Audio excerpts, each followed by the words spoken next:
Welcome to Washington. I didn't know it looked like this, but it's kind of cool. I didn't know there were deserts over here. I thought it was just forests.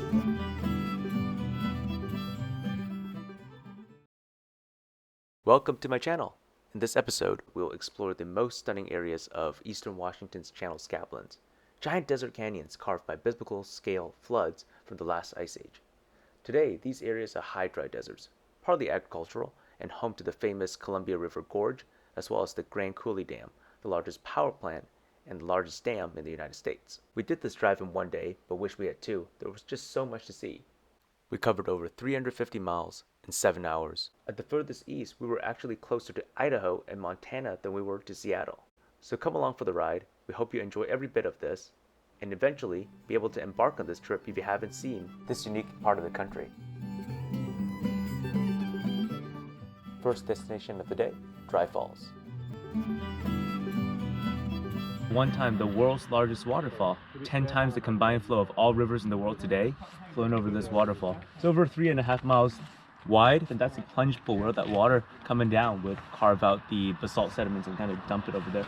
So imagine Niagara Falls being about half of the height of this and maybe a third of the size, and much less volume of water. Piece of geological evidence of our last ice age, when ice sheets melted up north and all that water rushed down from Montana down towards Washington through the Columbia River Gorge into the Pacific Ocean. Welcome to the Moses Coulee. This was formed in the Great Ice Age flood when the ice dam for one of our ice sheets in the North American continent melted, resulting in a whole lake, Great Lake Missoula, completely inundating this area with floodwater. Water moved through here at a speed of 65 miles an hour, over 400 foot deep. If you look at the sedimentary layer, you see the great floods deposits from the state of Montana, Canada. A lot of the soil here is actually from other parts of the continent.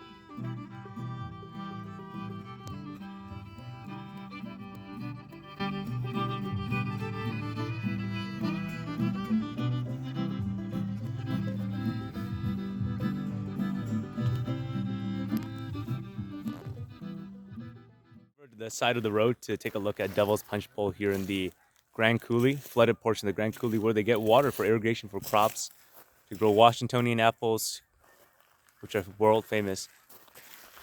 We're inside the freeway here, and we got our entertaining little crew. Grand Coulee Dam.